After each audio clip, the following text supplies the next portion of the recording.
Stock Selection Simplified, a beginner's guide to smart investing. Hey everyone, welcome back to the channel. If you've ever found yourself overwhelmed by the endless sea of investment options, unsure of where to start or how to distinguish a potentially rewarding stock from a financial pitfall, you're in the right place. I'm here to share my personal playbook for picking stocks, developed through years of trial, error, and success. Investing in the stock market is not just about making money. It's about making smart decisions that align with your long-term goals, whether you're aiming for financial independence, saving for retirement, or generating passive income. By sharing my knowledge and insights, I aim to empower you with the confidence and tools you need to start building a portfolio that reflects your ambitions and brings you closer to achieving your financial dreams. So whether you're a complete novice to investing or someone who's dabbled in the stock market but seeks a more structured approach, I invite you to join me on this journey. Let's turn the complexity of the stock market into an opportunity for growth and success. Welcome to the beginning of your investing adventure.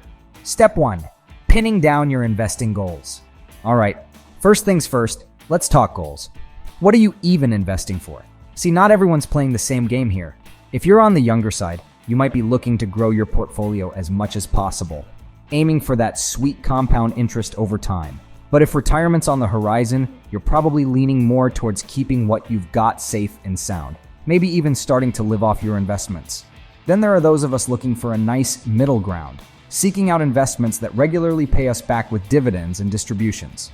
Take a moment right now and think about what you really want from your investment portfolio. Remember, there's no one-size-fits-all rule here. Age is just a number. You can be in your 60s aiming for growth or in your 30s craving some extra stability and income. Depending on what you're after, you'll be eyeing different types of companies. If it's income you want, you'll be on the hunt for stocks with solid dividend yields backed by strong cash flow and earnings. For the growth seekers, young, fast-growing companies with promising revenue might catch your eye, even if their earnings are a bit of a roller coaster. And for those into preserving their capital, the goal is to find businesses that have stood the test of time, delivering steady and predictable profits. Step 2. Stick to what you know. Next up, understanding the companies you invest in. Think about it. Buying a stock makes you part owner of a company. If you wouldn't feel confident owning the whole business, why buy a piece of it? You interact with dozens of products and services daily. Start there. Think about the companies behind them. And don't stop at what directly affects you. Consider the behind-the-scenes players too. Ever wonder who makes those checkout machines at the supermarket or who's behind the drugs you pick up from the pharmacy? What about the parts used by your mechanic or the companies building those elusive cell towers? These everyday encounters are your gateway to exploring different sectors and discovering competitors. If a company's business model seems like a riddle, that's your cue to hit the books and do some research. If it still doesn't click, it might be time to look elsewhere. Step 3. The hunt for the competitive advantage. Now imagine you're looking at a sea of companies, all vying for your attention. How do you pick the winners? Warren Buffett, the investing legend himself, says it's all about the moat. No, we're not talking medieval castles here, but rather a company's sustainable competitive advantage. In a 1999 interview with Fortune, Buffett shared this golden nugget.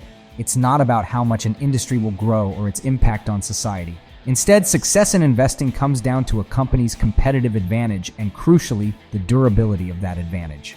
Products or services with wide, sustainable moats around them are the ones that deliver the goods to investors. So, what makes a good moat?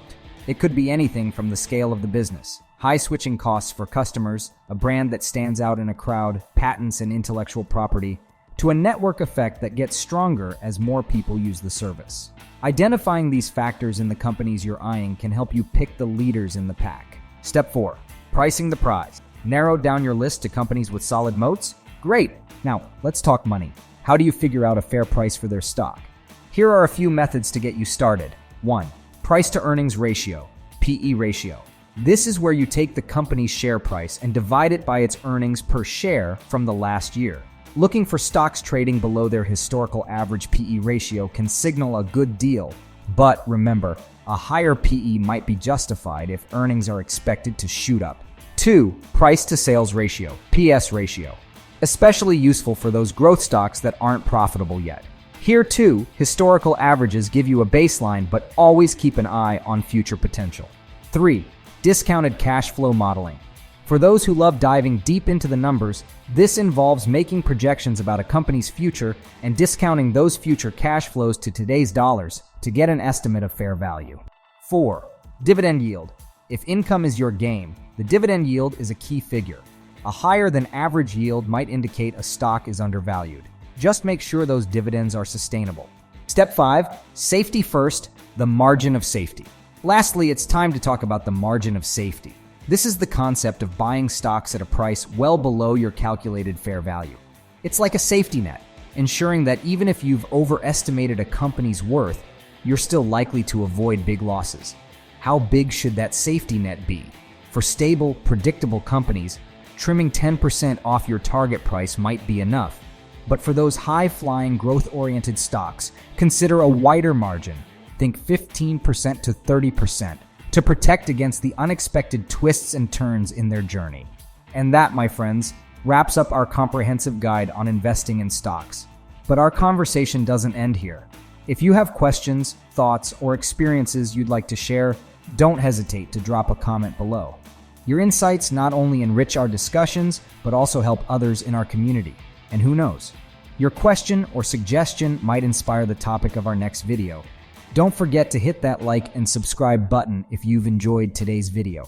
And if you think a friend or family member could benefit from this video, please share it with them. Thank you once again for your time, your trust, and your willingness to learn with me. Here's to making informed decisions, to growing our portfolios, and to achieving our financial dreams. Until next time, keep investing, keep learning, and keep pushing towards your financial goals. Farewell, and see you in the next video.